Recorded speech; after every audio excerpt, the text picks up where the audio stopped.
YouTube, welcome back to another video where I'm picking up the camera. I'm just taking it along with me on this fine Tuesday 8 a.m. morning.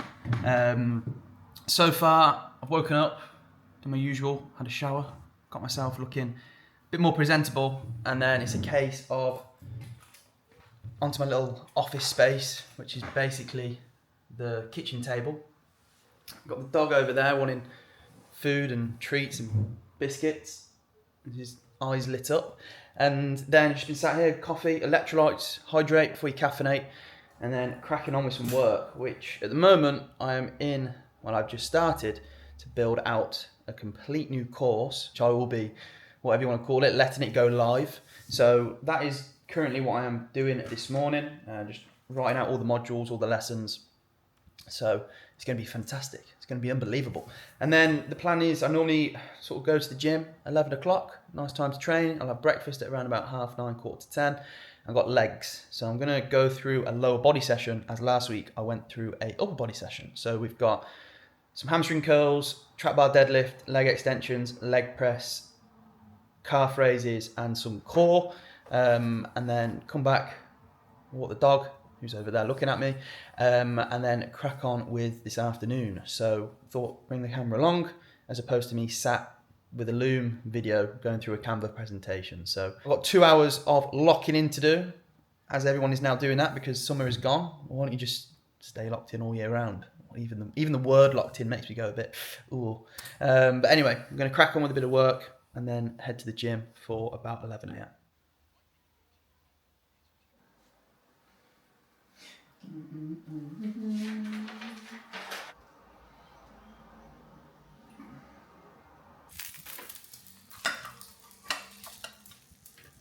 Time is now 10:30. About to head off to the gym. Look at that for this blue sky, by the way. Happy days. Weather is turning all right. It's still a bit cold, but we've got legs, which legs are a body part I definitely want to try and bring up. Try and get out the sun. Definitely an area I'm trying to bring up just because of all of the endurance training that I've done. A lot of the leg work has been around staying injury free, remaining strong, and in all honesty I have lost quite a lot of muscle mass around the legs, which is not ideal because my shorts that used to be tight are now a little bit baggy, which is not a nice feeling. Oh, do not part there, I've just been blocked in. Sausage. Yeah, so legs are an area I'm trying to improve on. So I'm going to run through a full lower body training session, why I've got certain movements in, my thought process behind the exercises, and just give a little bit of value, as always. So enough of the talking. I'm going to try and manoeuvre my way out of the car park that I'm in, outside the house, the flat, and go and smash these legs. Well, go and train these legs strategically and efficiently. Not smash them up, because tomorrow I've got a run. So I want to make sure my legs feel strong for that, but I'll catch you in the gym. Right, voiceover for the lower body session. Starting off just a little bit on the bike, sort of 5-10 minutes. I do a little bit of mobility as well, which I didn't film, just to get my heart rate up, just to get a little bit of movement. I also took a pre-workout, which, was awful. It was so sour and absolutely had me off my tits. So that was a good start to the session before going into exercise 1. Okay, so started off with this lying leg curl. Now, reasons why I started on this first is pretty simple, to be fair. My main mover is going to be a Romanian deadlift. So what I like to do to begin with is just get a bit of blood into the desired muscle tissue before going into that compound. So from an injury perspective, also from a mind muscle perspective. So here, not really going to like failure of such, just 3 straight sets, 10 to 12 reps, and just focusing on that contraction in the short and ranged, and then getting a little bit of a stretch at the bottom. This is quite a heavy leg curl, by the way, sort of the seat and padding is set up. So it was quite tricky, but it allowed me to, like I say, get a bit of blood into the hamstrings before the main movement of the workout. Now, apologies for the camera work. I had to use my iPhone because my tripod would not fit the DJI. So iPhone it is, but we had a Romanian deadlift, 3 sets of 8 reps. Now, I did do the trap bar deadlift the previous week, but after reviewing and having a look, I just decided I didn't really get that much out of it from a lower body perspective. So Brought these Romanian deadlifts in with the barbell, 3 sets of 8 reps, a little bit higher rep range, but more so just so I can get used to that skill and get used to the load. So here all I'm thinking is shifting the hips backwards, knees fairly soft, and trying to keep that tension in the hamstrings, glutes, and obviously inevitably a little bit of the lower back. But overall felt good, 110 kilos, and we'll be looking to progress these going forward. Okay, we then moved on into exercise number 3. Very similar to the rationale behind starting with a leg curl. I've then gone back this time into a leg extension just to get some movement through the knees, get some blood into the quadriceps before I go into exercise 4, which you'll see as a leg press. Now here, what I'm thinking about is just extension at the knee, trying to contract as hard as I can at the top of each rep, and then obviously maintaining control on the way down.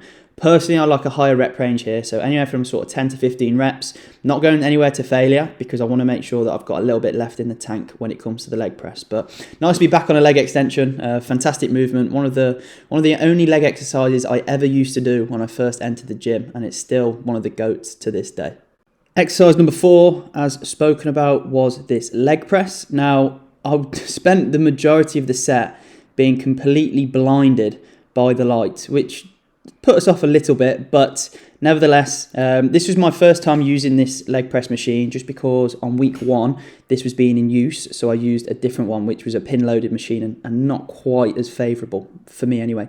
But when it comes to this, all I'm thinking about is pushing it through the centre of the feet. You can see here I'm ensuring that the depth on each rep is the same. I'm really just, again, thinking about allowing those knees to almost travel over my toes and really bias the quadriceps as much as possible. Again, because it was weak, my first time doing this movement, I just kept sort of RPE a little bit lower, just made myself recognise the movement pattern again, and then it just gave me a baseline number as to what I need to improve on next week. So we did 3 sets here, 10 reps, and overall felt strong, although I was blinded, like I said, for the majority of the set.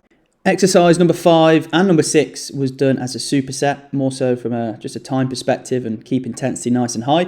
So number 5 is a seated calf raise. So calves are mainly trained because I want to make sure I do not sort of have any injuries with all the running that I do as well, and obviously just to make sure the calf itself is nice and strong. So in a seated position here as opposed to standing, as in the last block a lot of my calf work was done standing. So nice to load up a machine, 10 reps, little pause at the top, and then we went straight into exercise 6, which was also my final movement. So we've got a Pallof press here, which I did superset with the calf raises. They're literally next to each other.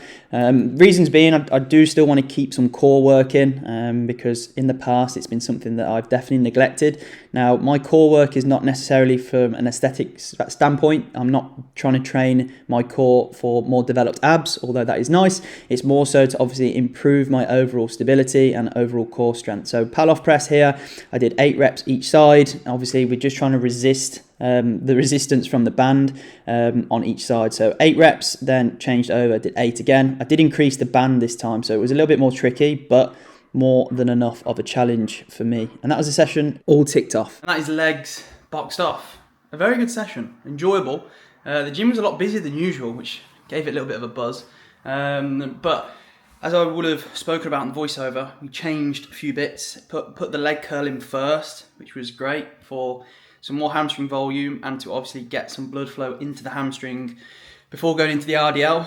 Now, I was toying with the idea of keeping in the trap bar deadlift, but after last week, I had no hamstring activation. Watching back the videos as well, there was very limited real engagement anywhere through the lower body. So RDL, I know my glutes, hamstrings, erectors are going to be pretty toast after doing a Romanian deadlift. So put those in, felt pretty good, just eased my way into that movement. So one thing I noticed with those is because my arms are so long and I go just below the knee, I touch the floor, so it sets me off. So I just need to go over that and whatever else. But we're back now. We've got some steak, rump steak, and we're going to have that with some couscous, which might be a really rogue choice of food. However, I'm all for it. So I'm going to have that. I'm also going to have some water with some electrolytes, just nice and simple, to help hydrate. Because also in the afternoon, I do have a craving for like a energy drink, like a Monster fizzy drink. And and I don't want to be consuming that after pre-workout and coffee. So this should take the edge away and give me that taste that I'm after. So gonna cook my steak medium rare, because if you have it any other way, you're a wrong un, and then crack on with some work. Back into my little corner, little setup. Pen, paper, laptop, music on 1.5 speed. There's nothing in there. And yeah, gonna record some other bits of resources, some other YouTube videos. Write my article that I do weekly on the old LinkedIn. And then 4 o'clock, we've got call with Cam. 4:30, call with Tommy. And then wrap up the day, finish anything I need to do. And then that's pretty much the day done. So see what we get up to. I tell you what, look at that. Absolutely unbelievable. Happy days. If you can hear a car with its music really loud, it's quite strange. Well, it's quite worrying actually, because there's a lad that sits in his BMW. I'm not going to film him because it's a little bit weird, and also there's lots of sixth formers which would probably get me in trouble. But he sits outside in his car, blasting music, smoking, sat on the bonnet for like 20-25 minutes, and it's always when sixth formers are on their lunch break. Is it a cigarette? No, it's a vape. He's got a vape this time. Weird. Like, do I ring the police? Do I go and call him horrible words? Or I'd probably just leave him to it. But that is lunch, looking very appetising. Going to eat this, crack on with the day, and see what's what. Okay, it's now the next day, and that's just because I didn't really get up too much last night. I obviously had a couple of calls, catching up with clients, finished off a few tasks, walked the dog, and by about 7:30, 7:45, blue light blockers were on, crime documentary was on the telly, and I was in bed for 9:30. So I thought, well, there's no point me just wrapping the video up shortly. I thought I would do it today and just go through a commonly asked question, as I'm going to take a seat in my sister's bedroom, which was my old room before I moved out, moved back in again, moved out again, then moved back in again. So this was more so covering nutrition when it comes to obviously being in a gaining phase. So I've had this a lot with clients, because now obviously we're entering the sort of the end of the year where, you know, strength is more so the focus as opposed to races, etc., or getting lean, just because obviously that time of the year. So when it comes to like your nutrition with your calorie surplus, do not rush. Do not think that more weight added each week is better, and instead focus on seeing that extra bit of those extra calories as fuel, and monitor your training performance. Okay, because when you are in a dieting phase, it's very easy week on week, body weight's coming down, you're getting leaner, you're noticing maybe your face is not as watery, etc. It's very easy to stay motivated, and that momentum will build. Whereas in a gaining phase, it can be very hard to see progress visually, and if anything, it could probably be detrimental visually, because you're now not as lean. You might be holding a bit more body fat than you used to, especially coming off the back of a summer period, and it can be a little bit more demotivating. And that's where a lot of people then go, right, I need to cut, or I need to drop body fat, or I need to go into a dieting phase, when in reality, building muscle, it's going to take a lot of time. So with your nutrition, how I would go about it, obviously we all understand maintenance calories. Now if you do not, you can use like a calculator to give you a rough sort of estimate. Consume those calories each day, take your body weight. If it maintains, there's your maintenance calories. Okay, what you're going to start with is then just adding around about 200 calories on top of that, mainly through carbohydrates. Okay, so reasons why is that's our main energy source, and I would utilize those extra calories and carbohydrates before my training session and somewhat after my training session. That's the priority window. Okay, so with that, you want to sort of try and stay within like a 0.2 to 0.5 kg weight gain each week. Now, probably you'll notice that your first week will jump up a little bit more, just purely down to the fact of obviously your calories are a little bit higher than what they have been, but then obviously your body will sort of get adjusted. So that reason why it's so small, and that's, you know, not a lot, that could be, you know, what, 1 kilo a month, which doesn't seem like a lot, but you're far better off doing it a kilo a month than a kilo a week. Because if you're just putting weight on, you know, 0.8, 1 kilo, 1.2 kilos each week, I guarantee you most of that's water weight, and body fat and very little muscle mass. And we want to stay as lean as possible in this phase because that's going to give us a bigger runway and it's going to give us more time to actually accrue muscle tissue rather than add too much body fat, feel horrendous and not be able to do anything. That's not what we want. So keep it small, keep it linear. Make sure you're tracking progress in the gym and using that as your main metric. Are you getting stronger? Are you increasing the rep range? Are you now execution at a high level? Okay, because over a period of time, if you are getting stronger each week or over a 12, 16 week training block, there's a very good chance that if nutrition is set up correctly, you're recovering well and everything else, you are going to be adding muscle mass in the long run. Okay, so do not rush when it comes to entering your gaining phase and setting up your calories. So if your baseline is 2,500, you go to 2,700 calories, mainly that extra 200 calories from carbohydrates. See how things are over a week. Put that obviously extra food to good use in the gym.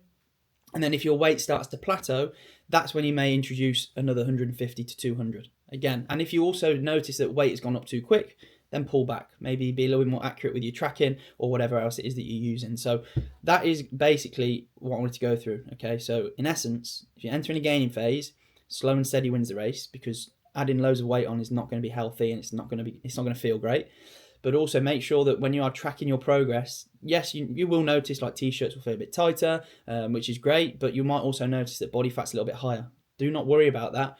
Focus on, am I getting stronger with my lifts in the gym? You know, you went from 30 kilogram dumbbell press on week 1. We're now on week 10, you're doing 38 kilograms for 3 sets of 10. That's a big jump.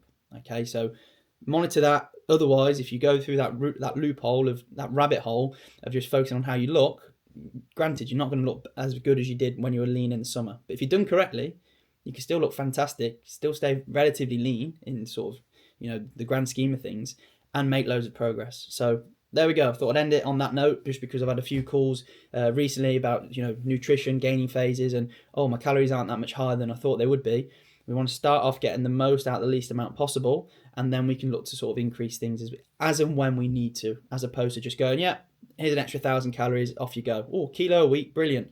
That's 6 kilos in 6 weeks, you put on a stone. And I guarantee you, the large portion of that 6 kilos would be water and body fat. So there we go. Hopefully we enjoyed the video. Obviously running through the lower body day, feeling okay today, not too sore. A few different movements in there, but overall enjoyed it. So that's it. If we enjoyed the video, give it a like, subscribe. The plan is to do 1 weekly vlog like this, 2 education videos per week. So let's see how we get on. If there's any topics or anything that you enjoy or want to see more of, then just let me know. So yeah, give the video a like, subscribe, and I'll see you on the next one.